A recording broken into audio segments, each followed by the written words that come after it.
As we prepare to look at your word, Lord, and discern its meaning for us here today, we thank you for the lives you have given us, the talents you have supplied, and the ways in which you call us to use them. Amen. So it's St. Matthew's festival. I half expected to see you all dancing in the aisles as we sang Halli, Halli, Halli then, but you didn't. Maybe next time. Ever hopeful. I dare say there's very little that I can tell you about St. Matthew that you don't already know. Here, in this gospel passage, we have the story of the calling of Matthew, the tax collector, as one of Christ's disciples. Now, whether or not this is the same Matthew who penned the gospel is open to debate among the commentators, but certainly the Matthew referred to in this section of gospel, the tax collector, and it's him I'm going to concentrate on today, would have been literate and able to write and speak both Aramaic and Greek. Now, tax collectors, this might surprise you, were not particularly honourable people. And they would have been spoken of much in the same way as people often mutter these days about those employed by Her Majesty's Revenue and Customs, only worse. Our Matthew is referred to in many versions as a publican, who was a local citizen employed by someone who had bid for a contract to collect taxes to be paid to the Roman occupiers. These people were the least trusted of those involved in the taxation system.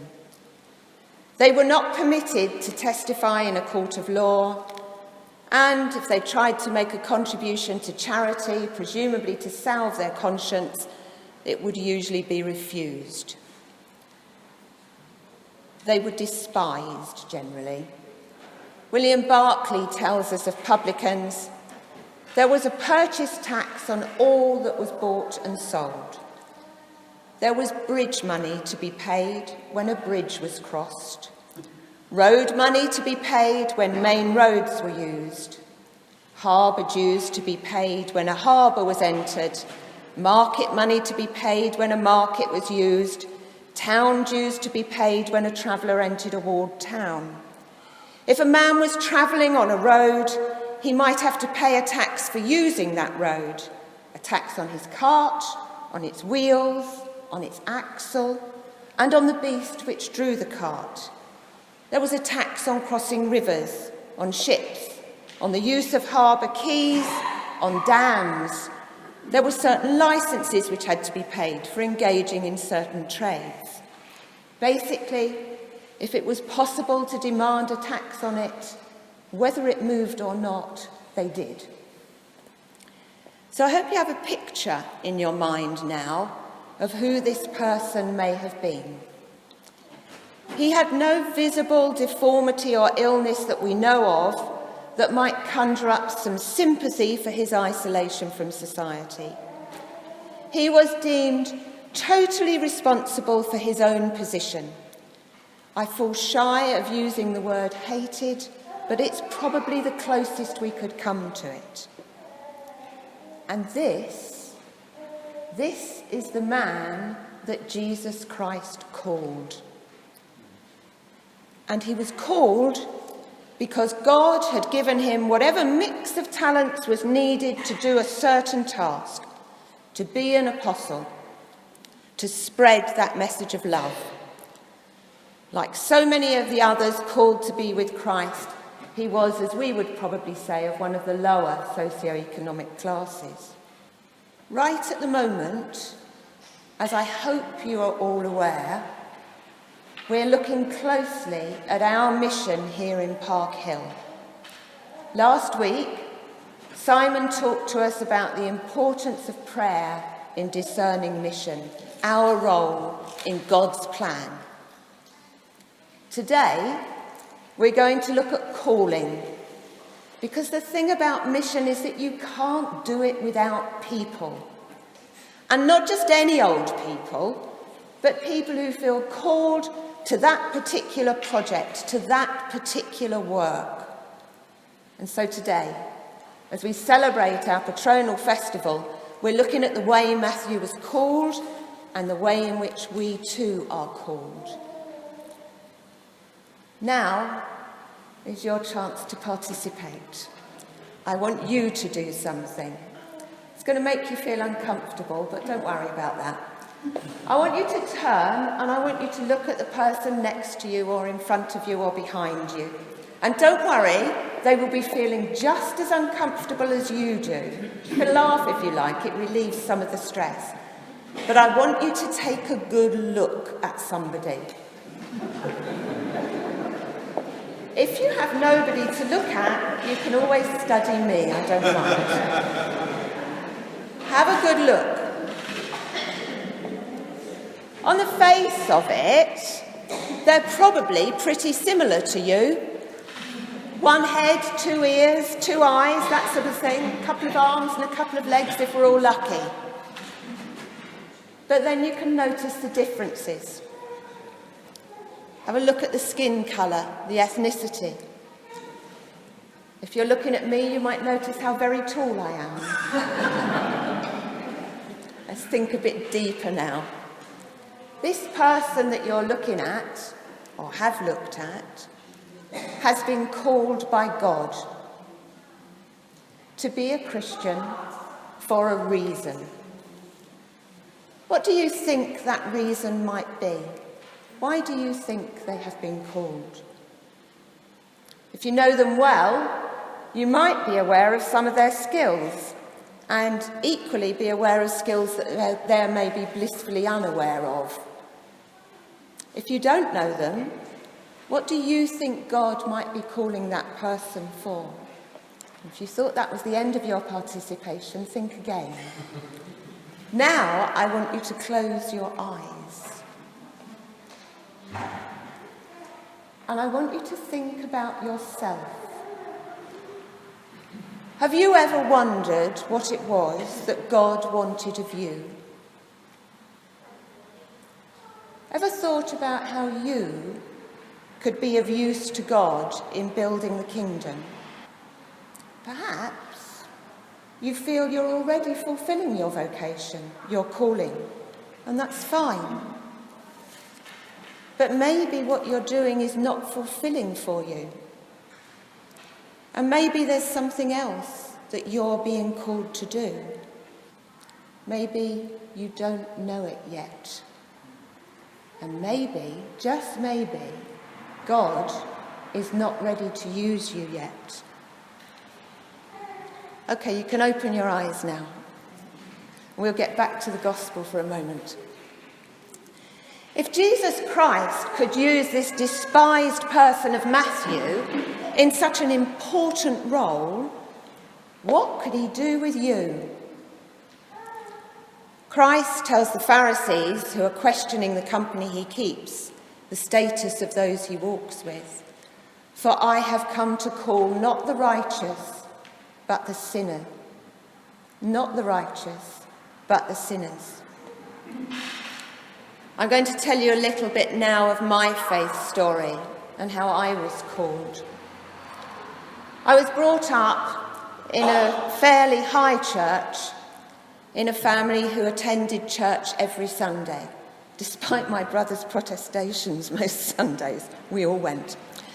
At the age of 16, when I was being encouraged by my father to understand that there were no barriers in life for me simply because I was a woman, it was the 1970s after all, in case any of you are wondering how old I am, I was informed by my church that I may not act as a server, I may not sing in the choir, and I definitely could not train for ordained ministry because I was a woman. I could, however, help to clean the church on a Saturday morning if I wished to. I'm afraid the two attitudes didn't go together for me, and I left the church. I went to college in London at the age of 18 and had what can only be described as the time of my life. And I'm proud of none of it, but I equally regret none of it. Like many of our politicians today, I tried recreational drugs. I discovered alcohol, and far too much of a liking for it for my parents. Really, they weren't very happy at all. I discovered men. I was well on the way to a fully destructive life.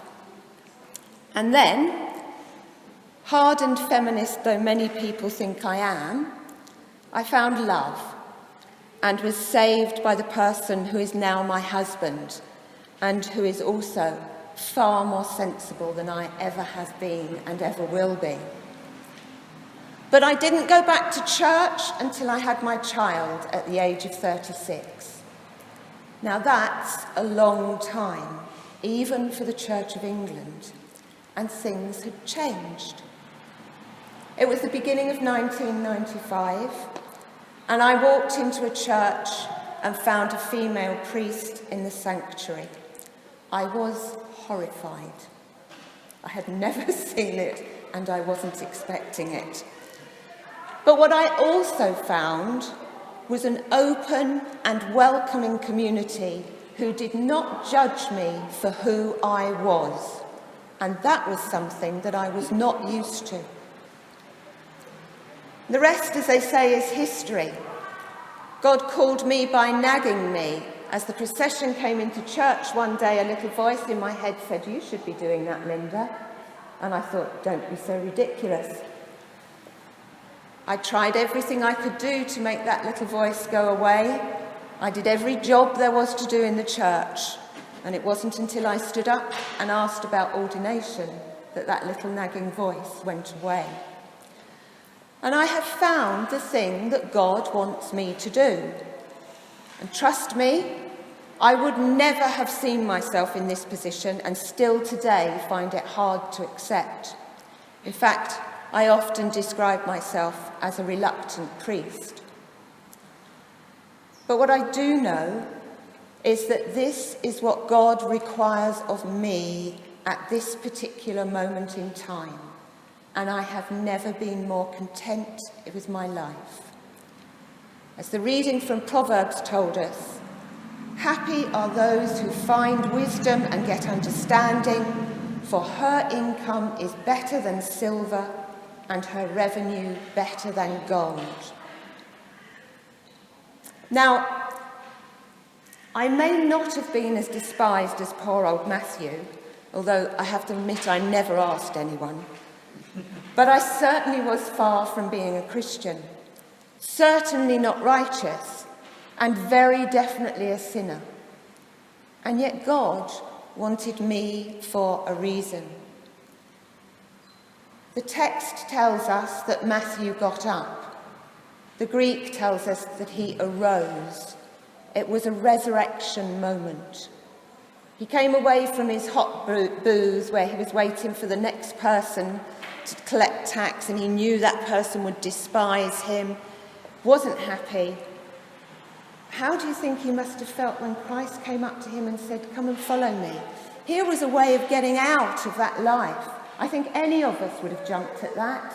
Here was someone offering him a new life, a resurrection.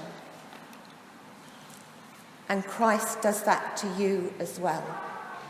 Because each one of you here today is called for a reason.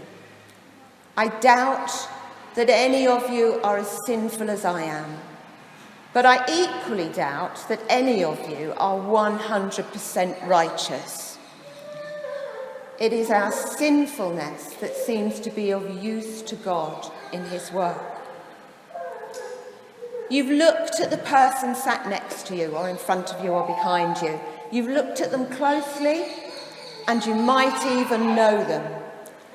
But you probably have no idea what they are called to do for God. And they don't know what God is calling you to do. But God does. And we need to listen. We need to try things out. And we need to follow when called. Not telling ourselves that we can't possibly do this, but accepting that God has equipped us with the necessary skills to do what is asked of us. Let's end with prayer.